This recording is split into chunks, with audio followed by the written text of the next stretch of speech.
Okay, hello everyone and welcome. I'm Jeneth Blackert and I am the host of Bliss Week. Today is day 3 and today we are starting with a beautiful woman that I just fell in love with on the phone. Her name is Carley Schweet. And I said, I absolutely love your name. And she said, yeah, I recently got married and I wouldn't change it. So I thought that was adorable. She is amazing. You're going to love her. And we're going to start in just a few minutes. I know it takes just a couple minutes for people to get on the feed. Hi, Riata. Good morning. And as you come on, I would love for you just to say hi and hello. It's really your interaction that feeds us. It's your questions that help us really cultivate this experience for you.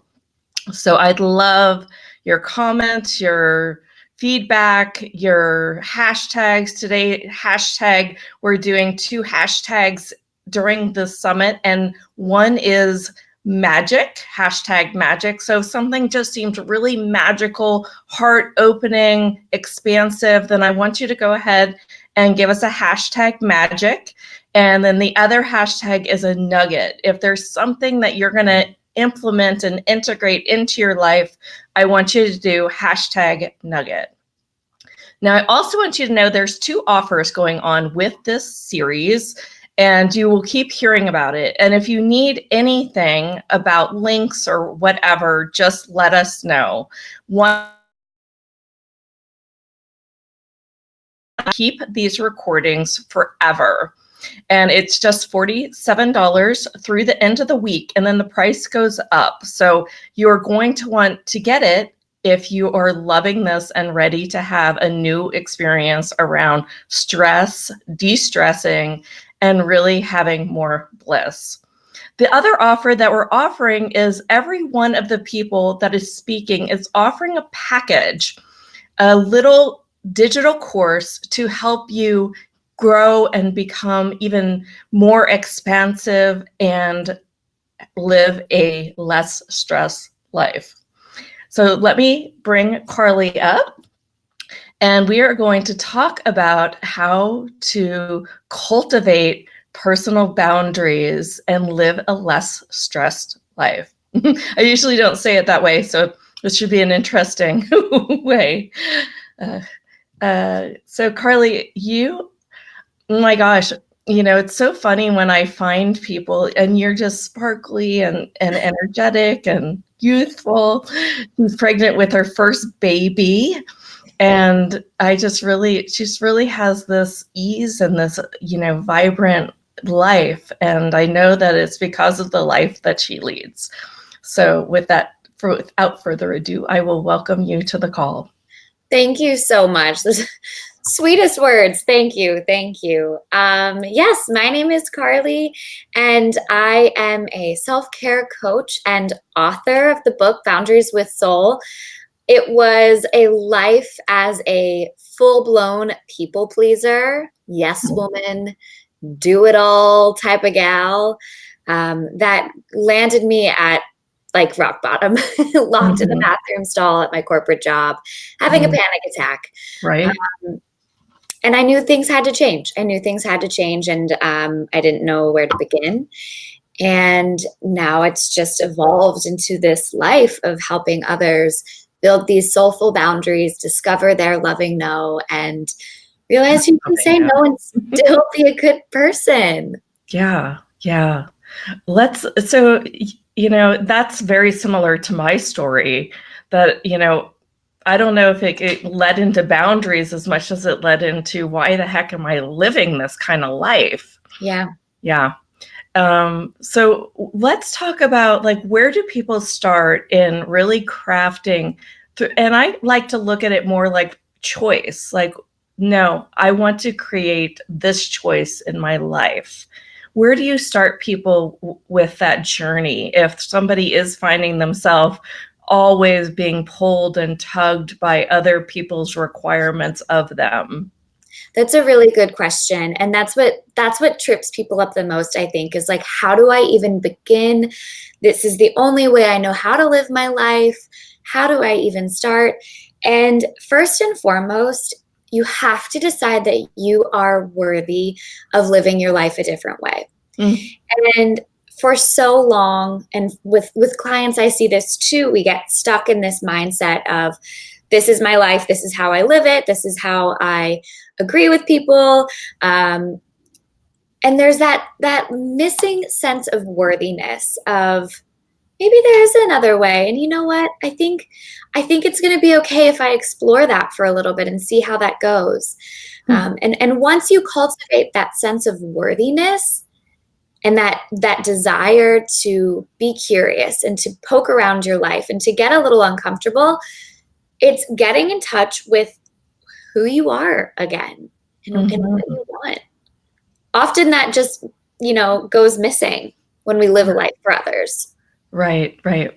So I want to ask the audience, how much on a scale of 1 to 10 do you really feel that you are on track living the life that you want to lead?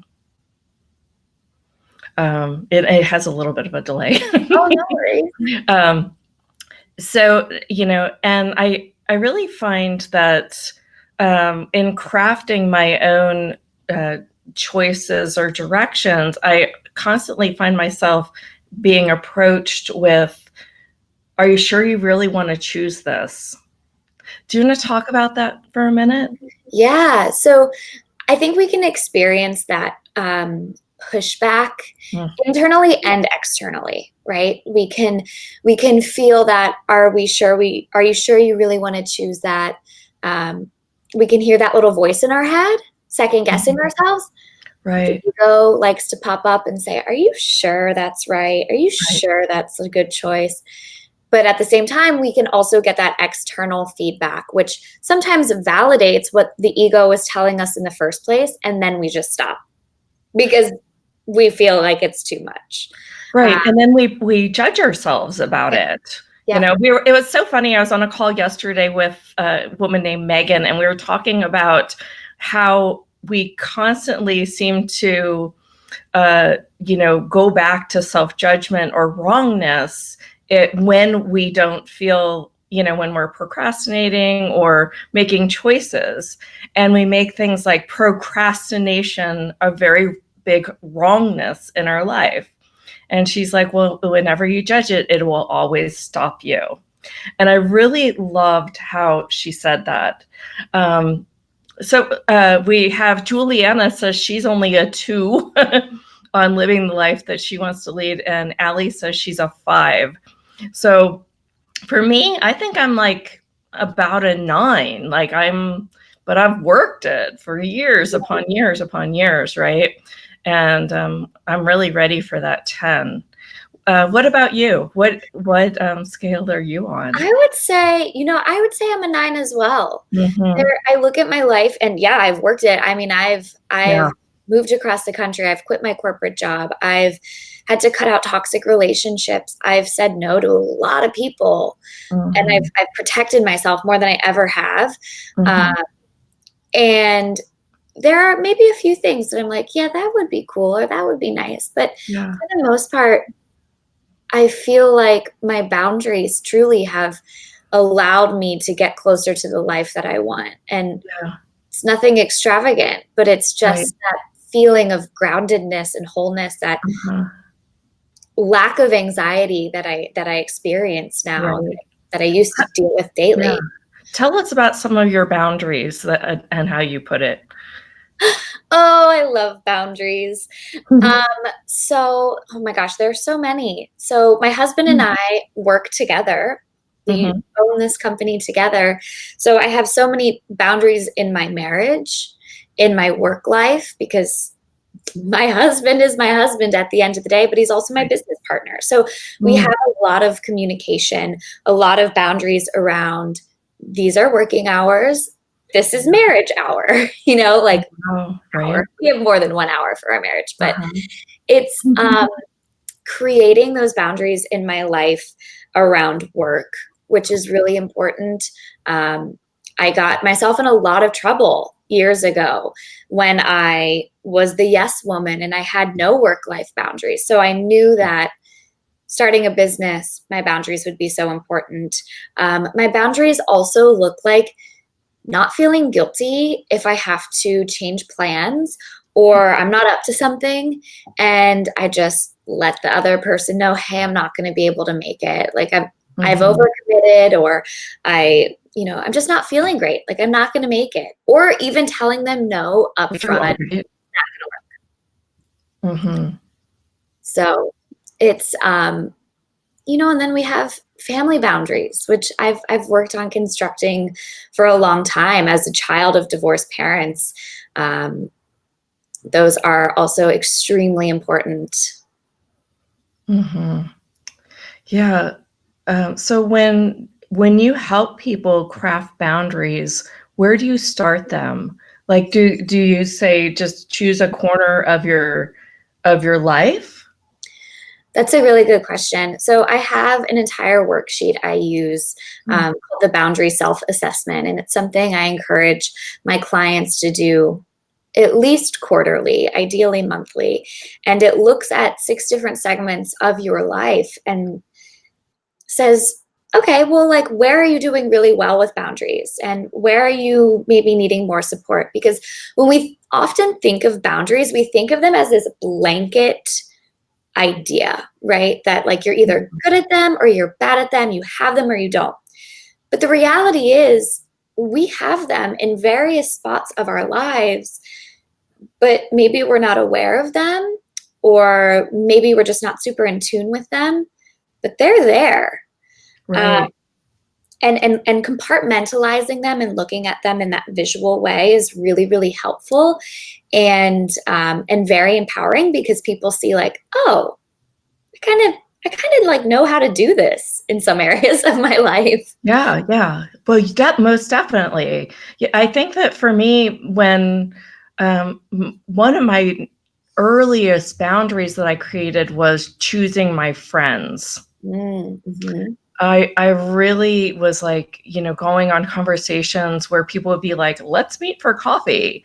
And then I would leave that coffee date and they might feel great, but I'd be like, exhausted, right? Snore. Yeah. Yeah. It literally would suck the life out of me. Energy vampires are a real thing. Oh my gosh, right? Yeah. And it was just the boundary around proving in my life. Like I used to be a competitive swimmer, and I got a ton of praise like when I did really well. And I found out later in my life that I was going out of my way to receive praise. No kidding. Yep. Yeah. So they come in various ways.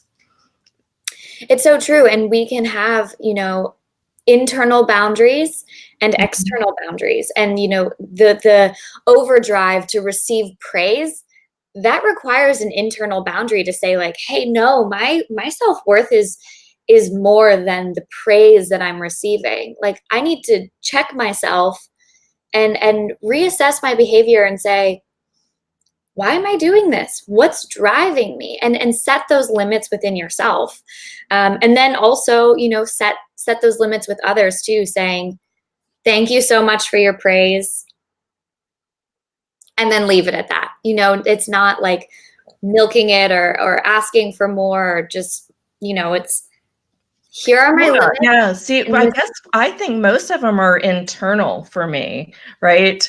Like, seeking a certain energy from somebody, like a requirement from somebody, I realize that's just trying to me feed my ego. That's not actually me being me. So that was kind of how I, when I started, gosh, and I guess the first ones that we do, we don't even realize we have in our life. So you guys in the audience, I'd love for you to share one of the rules, so to speak, that you made for you that helps you. We could call it a boundary, a rule, and what I really like to call it is a personal choice. Yeah, because it makes it changeable. That's So you exactly realize what it that is. it's not working. Yeah. Yeah. It's a choice, right? When you We work believe. with clients, what is it that you usually find? Is there some themes? Yeah, there are a lot of themes. A lot of people pleasing, lack of boundary behaviors stems from the way that we're raised. For me, I grew up in the Midwest. A lot of my clients, their self-worth is tied to being a good person. And they were told at some point, when you give another person a hug, that makes them happy, so you have to do it. Or, you know, make sure you say yes, or check in on that person, or, be the do-gooder at all costs. So a lot of it I've noticed stems from childhood, which what doesn't, right? And also a lot of it stems from the need for control, believe it or not.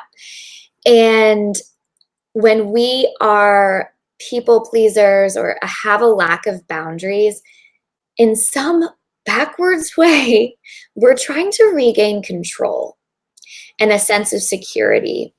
Mhm. And being the yes woman, showing up for other people without them asking, doing for others.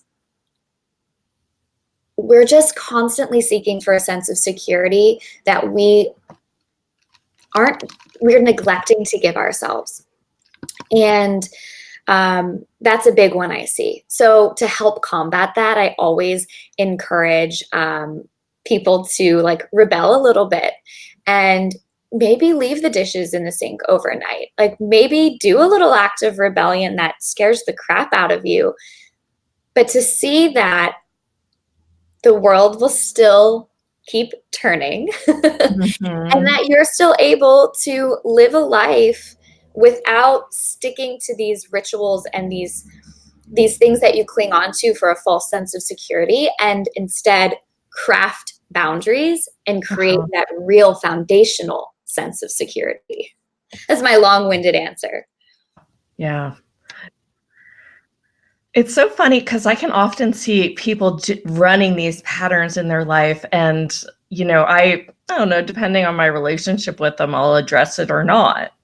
This last weekend I was with a friend, and gosh, we were so tired of this event, and she wanted to wait till break to leave. And she's like, "What? Should we just walk out on him? Like, that would be rude, right?" I'm like, "Well, we're here for ourselves. Like, we Yeah. are, we're not here for him. We're not here to stroke his ego or let him, I mean, why not?" And she just had so much like resistance to leaving, when he was doing his, when he was on stage. Yeah, it's that Yeah. act of rebellion that people, Right. they fear so much. And like, Yeah. I mean, through that is a all, control mechanism, it is. right? Right? It would It just be totally, so wrong. it totally is. And what's he going to think of me? What are other Right. people going to think of me? So all judgment, All right? judgment. Yeah. All judgment. It's judgment of yourself. It's possible judgment of him. So do you, in your work, do anything to help people, clear that control?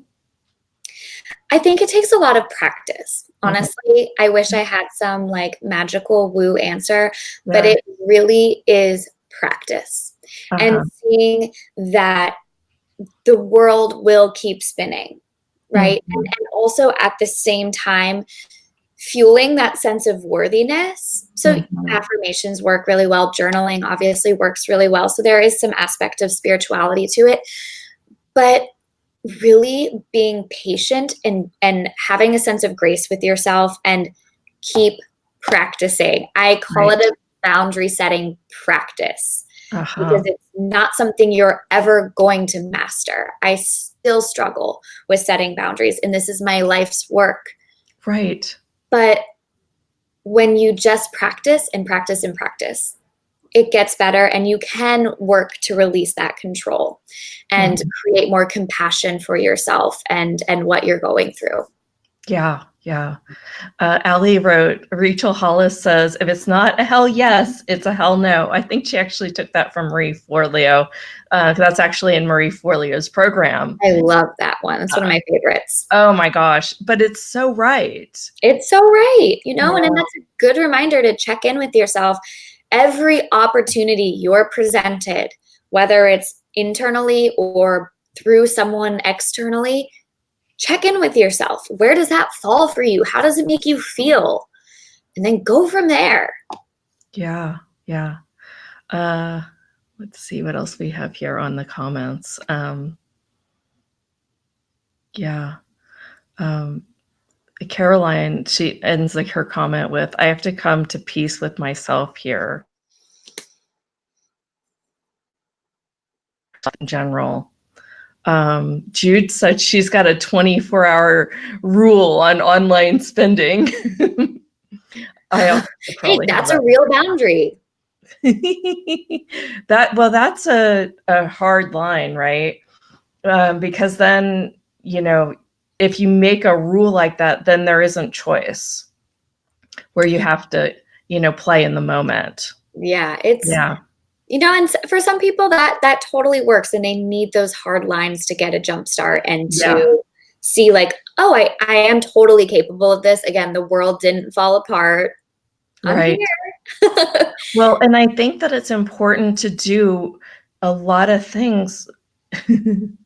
I think your mouth isn't queued up with the words. That's funny. It's so funny when we actually practice. When we actually practice like a rule, we realize our strength, and we also realize how awesome it is to have a choice. Mm-hmm. Yep. Yeah. Absolutely. Yeah. I mean, and I think it comes back to what you said earlier about setting boundaries it's a personal choice.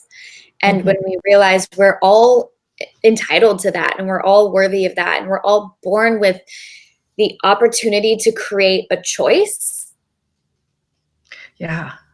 I mean, why not start? Right. So can we facilitate or coach or group coach the audience? Do you have a practice or something that you can take them through, or looking at the 6 areas of their life or something like that? I have a great breathing practice that I like to do. It's really fun, and it's fun for me to lead. I hope it's fun for you guys. It's probably a little uncomfortable. That's the whole point of it. That I like to lead to help. Well, you know what? Let's do it first, and then I'll explain it after.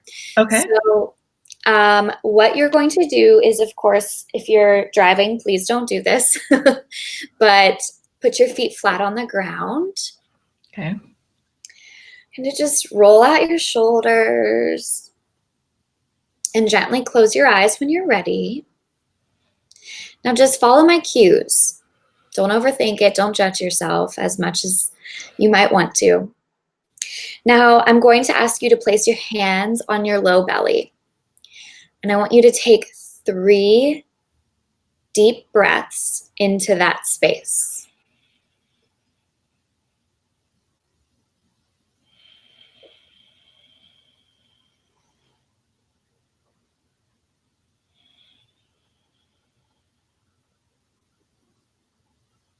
And after those 3 breaths have been completed, move your hands to your heart and breathe into your heart space.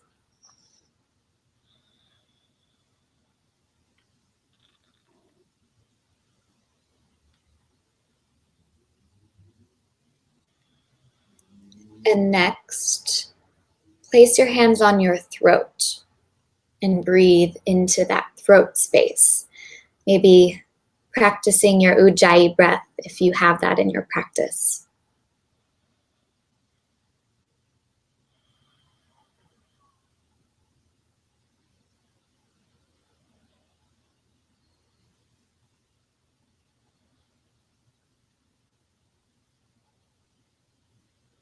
Now listen closely. I want you to place your hands on the area that was the most uncomfortable to breathe into. Maybe it felt scary, sticky, provoked feelings of anxiety or made your palms sweat.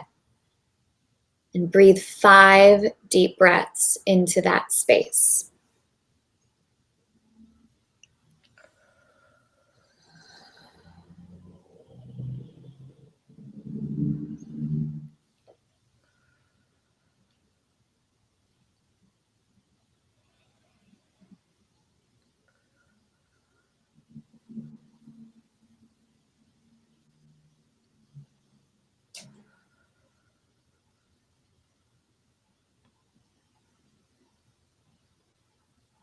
You can just slowly open your eyes when you're ready. Maybe even comment where your space was, whether it was your stomach or your throat or your heart. I'm always curious to see where people's stickiness is. Mine was my stomach mostly. Mine too. Yeah. Yeah, there's something about fully embodied expression or something, It's like I'm okay speaking and coming from my heart, but sometimes the bringing the body fully in, I think, is a little bit resistant for me. Yeah. Yeah. There are so many reasons I love this exercise, and I lead it or lead people through it with every workshop I do, because for one, we often go where it's comfortable. Mm-hmm. Right? We go to the yes. Sure, I can do that. No problem. We go to the place of least resistance. Yeah. And to consciously choose to go to the uncomfortable is how we begin to start getting more comfortable. Mm-hmm. And that applies to the idea of setting boundaries, to that choice of learning how to say no, of abandoning our yes momentarily. Mm-hmm. And I also love this exercise because if you were to begin to pay attention, and maybe some of you already do, to the physical body when a boundary is being violated, or someone asks too much, or you're totally tapped out, that space on your body that you felt the most uncomfortable is also the area that is telling you to listen the hardest. And so when my boundaries were constantly being violated, I had this chronic pit in my stomach, which led to digestive issues. It led to bloating and just, have to run to the bathroom because I'm just so anxious. We've all been there. And once I knew to tune into my gut and say, she's not happy right now. Something's going on. I need to pause and take a look around. That's when I really started to see, okay, I think some changes need to be made here. And this tool has helped clients just quickly create a sense of awareness where there was none before. Yeah, so we've got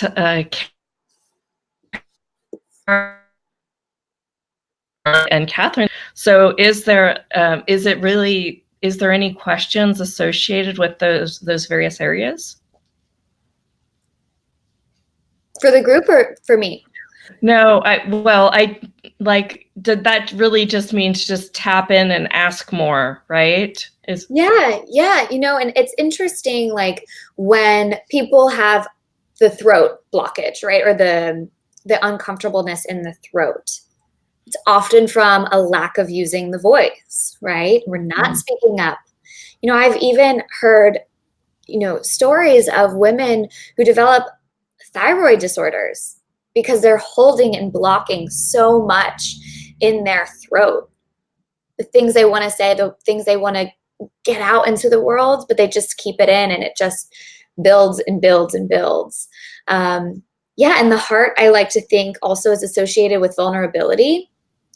So when you are uncomfortable in the heart area, you're often maybe pretty guarded or have walls up. Right. In certain areas of your life, maybe not the areas that are best serving you. Mhm. And when we can open up that heart and live more from the heart, that area, it can flow a lot more freely. And Yeah. then the stomach, I mean, that's our second brain, right? There's so much connection between our gut and our brain. And like you said, that full embodiment of the body, and just trusting that intuitive center. Yeah, it's also nourishing, Mhm. the body. I mean, there's just so many words that come through when I think about these various areas, you know, heart could be about self-love, but I guess it's really Yeah. individualized for everyone, right? Yeah. So, And a great practice to take this breathing practice even further is, on a piece of paper, just write down where you felt the most uncomfortable, and think about, what does that mean for you? yeah. What comes to mind? There's no right or wrong with this. And if I can stress anything throughout this workshop webinar, Yeah. know that there is no right or wrong. It's truly just getting in touch with what feels right for you. Because it's so easy to compare our journey to others, or what they're experiencing to what we're experiencing, and then all of a sudden we're wrong. But Mhm. just get in touch with what you felt throughout that exercise, and maybe think about where it comes from, and why maybe you felt that way. Yeah. Yeah. Well, and that would be really a door to open up, gosh, a world of uh, different choices in my language, Yeah. right?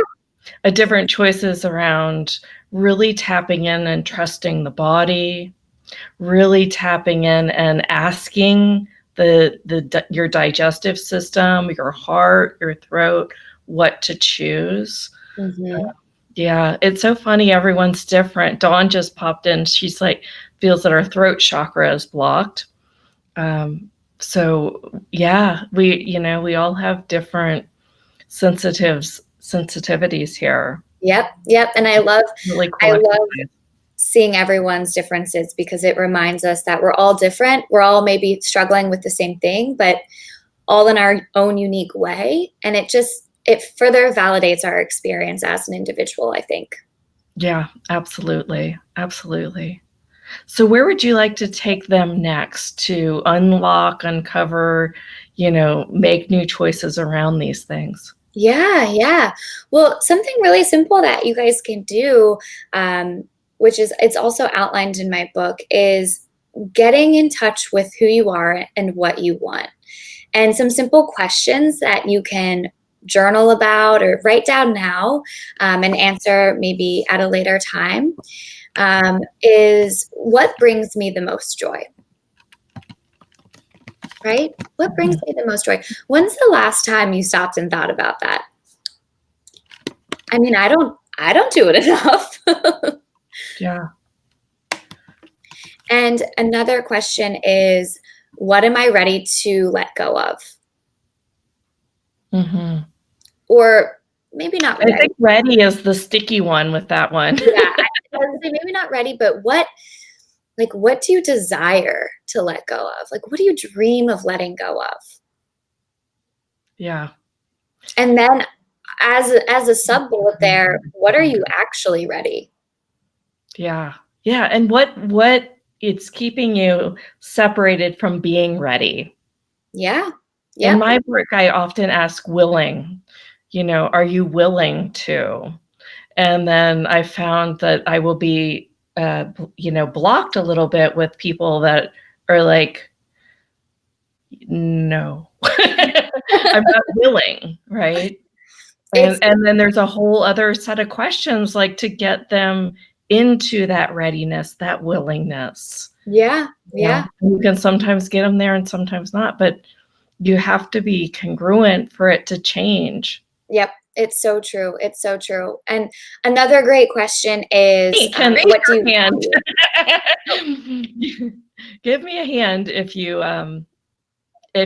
feel that there's something that you that is ready to be changed in your life, but you may not be ready. Right? It's like what's yours, Carley?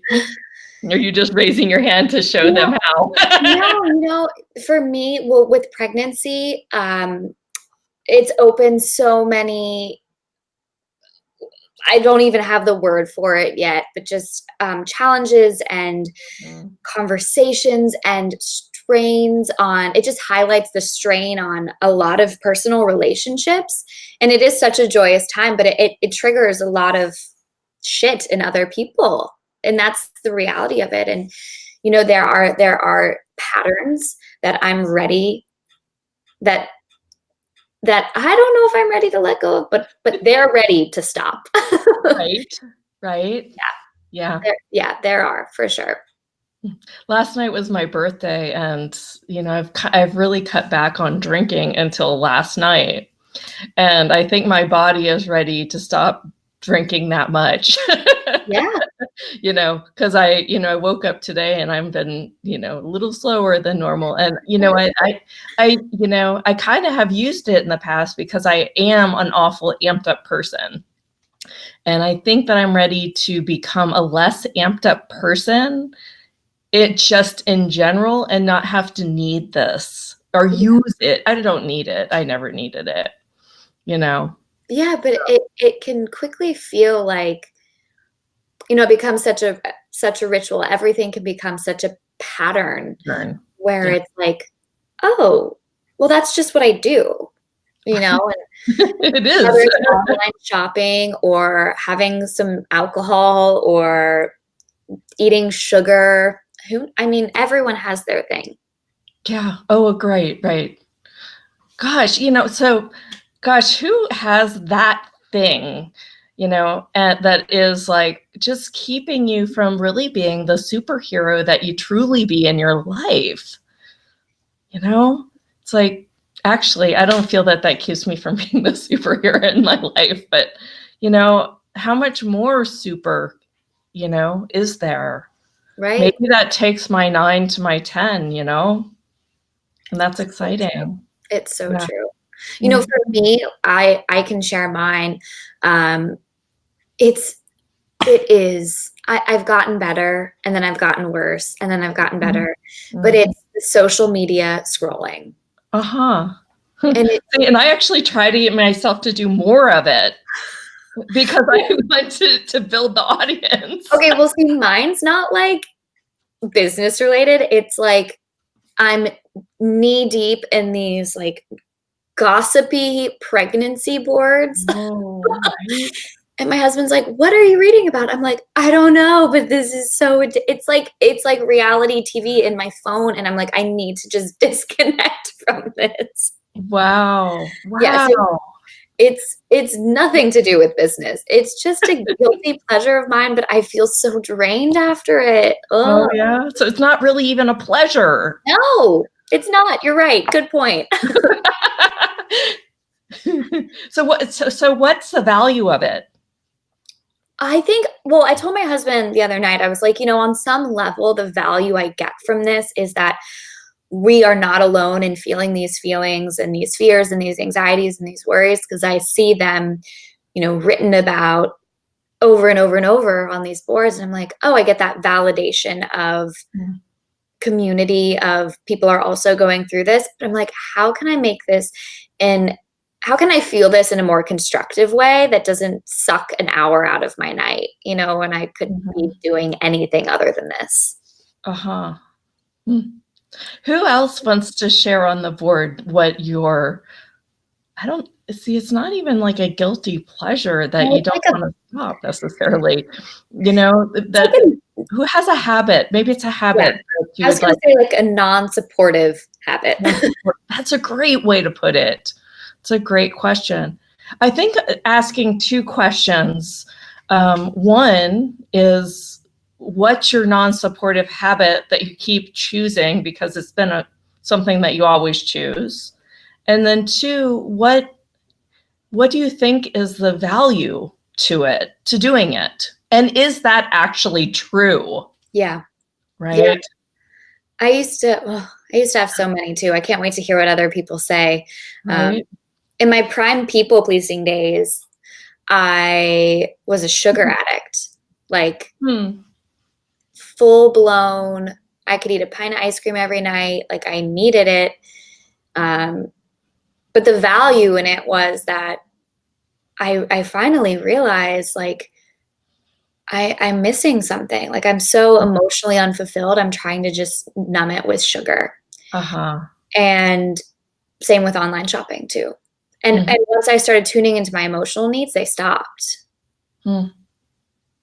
Yeah, it's funny because that happened for me too. Once I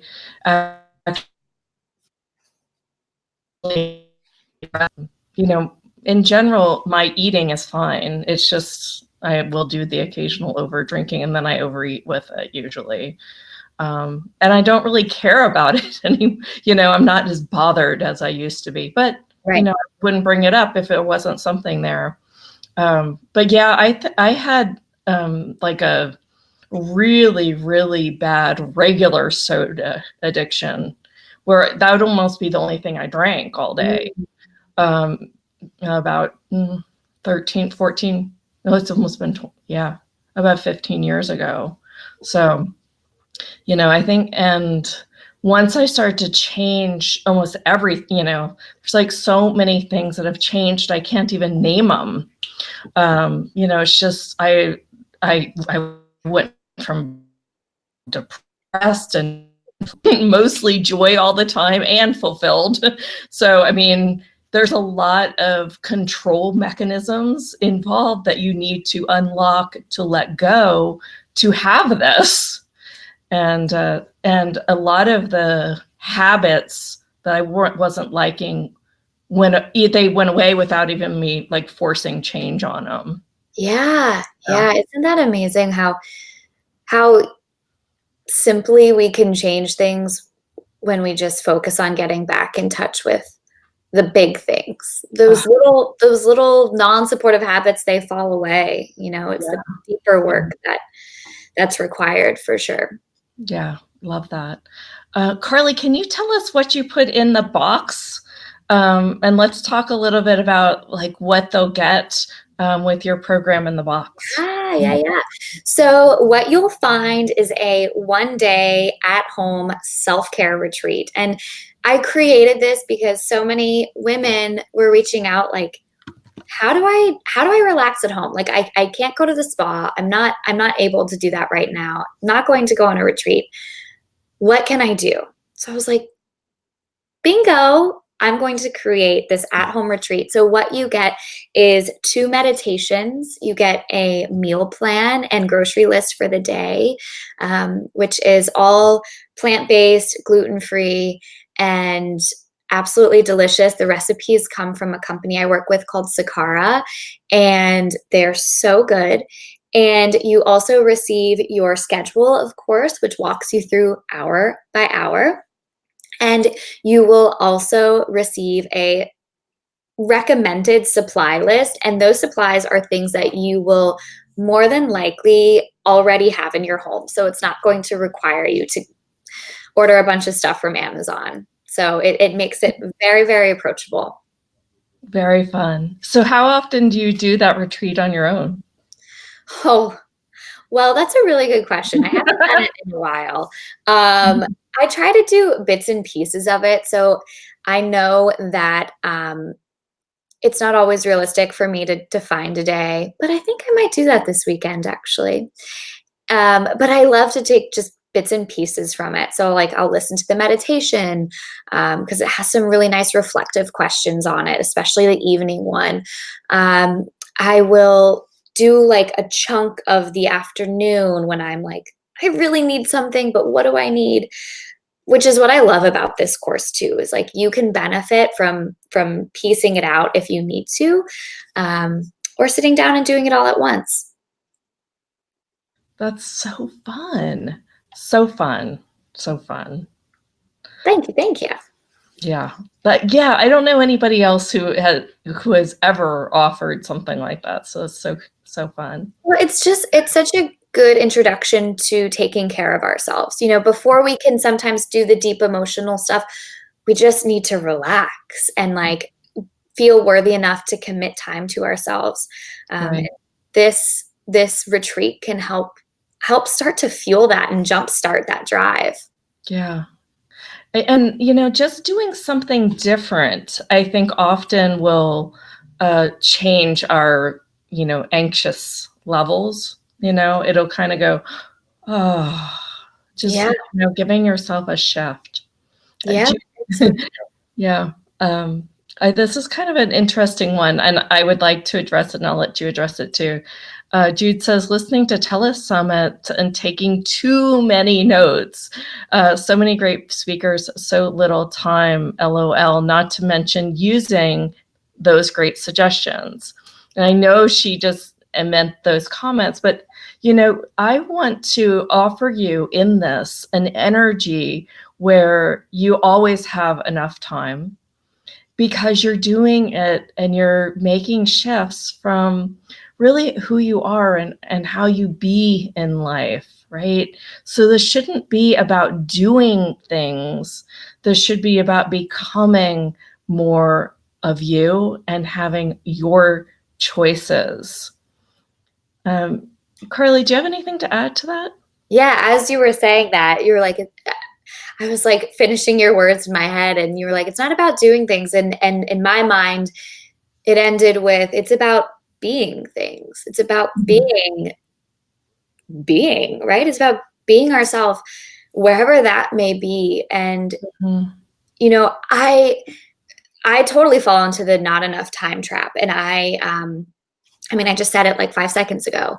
And it's about prioritizing too, and being the priority, being the focus, being whatever you need to insert for yourself there. Right. Instead of doing. Like, self-care should never be something to cross off of your to-do list. It's something that you are. It should be an indulgence. It should be a pleasure. It should be, something that adds to your life. It shouldn't be something that you have to do, get.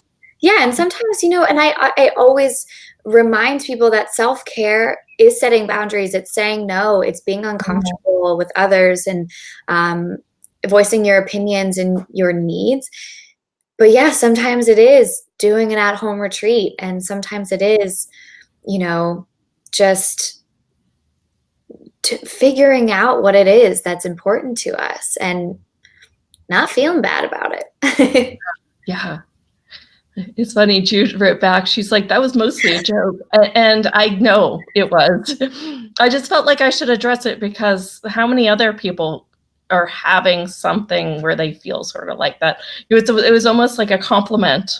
And I just wanted to offer an awareness, and you guys can receive it but yes, I really was just wanting to comment on that, because I really want this to be an experience where you guys, shift from the essence of what you actually are, by being able to be exposed to these various different energies and these people that have really worked on this, on the, just the resonant frequency of that alone can help change us.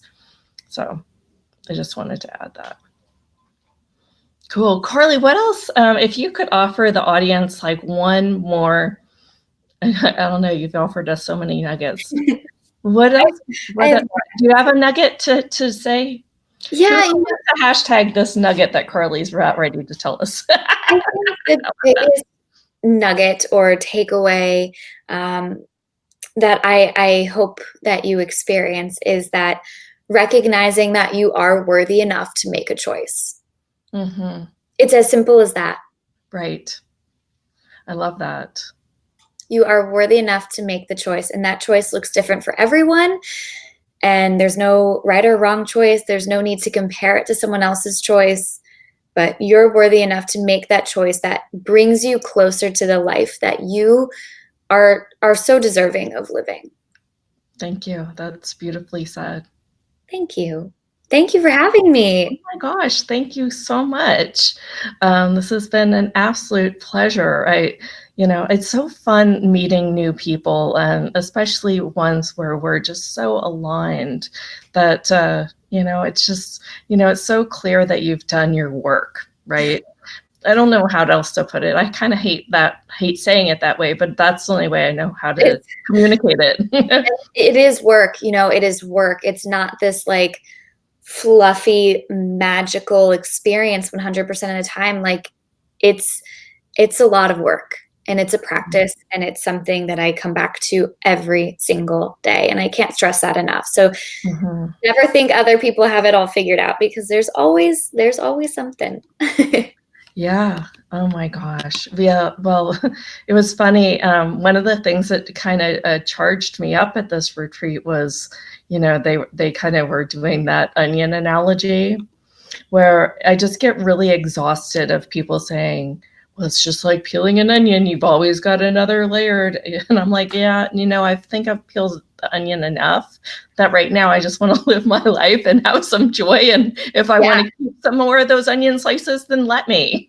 Oh, it's so true. I could talk about this for another 5 million hours. The obsession that is so easily pushed on self-development. It's like, sometimes just be yourself in every moment. Yeah. Wouldn't it be if we all could just say yes to us, it would be phenomenal. Yep. Absolutely phenomenal. Yep. I agree. All right, you guys. So thank you, Carley. It was an honor and a joy to have you, and happy birthing in 2020. How cool is it to have a baby in 2020, right? I can't even believe it. I mean, I'm just like, oh my gosh. I went to the movies the other night, and they were showing previews for January 2020. And I was like, oh. What's your date? Do you know your date? January 13th. Okay, right in the middle there. Yep, right in the middle. And my husband's an Aquarius, and I'm an Aquarius. And if that baby is born a week late, he'll be an Aquarius as well. So it'll be a big old crazy house. Yeah, right. Oh, Aquariuses are great. My husband's an Aquarius. So flowy, though. They're good, flowy people. I love being an Aquarius, I must say. Do you follow Lauren Everett's Bostic? No. No, she's having a baby 2020, and she's very cool. Oh, I'll check her out for sure. Yeah, she's the Skinny Confidential. Yeah. Okay. Yeah. I love how they've been doing their whole baby reveal too. It's been, quite interesting. They haven't told us if it's a boy or girl or anything. I know. I actually haven't announced whether it's a boy or a girl. I just know, but it's okay. Yeah. No, I haven't announced whether it's a boy or girl, but it's kind of cool. It's kind of fun, kind of tugs the audience along. Yeah. It's awesome. But we're very excited. We can't wait. Congratulations. Thank you. Yeah. Thank you. All right. I am going to let you go. And you guys, next, we're going to talk with Lisa Barnett, and she does like this really cool, badass Akashic record stuff. And it, we went from pretty pragmatic here, but this might just blow you away from a very spacious place. We'll start right on top of the hour in about 6 minutes. So I'm going to let you go because I would like some more coffee. All right. Bye, everyone. Have a great day.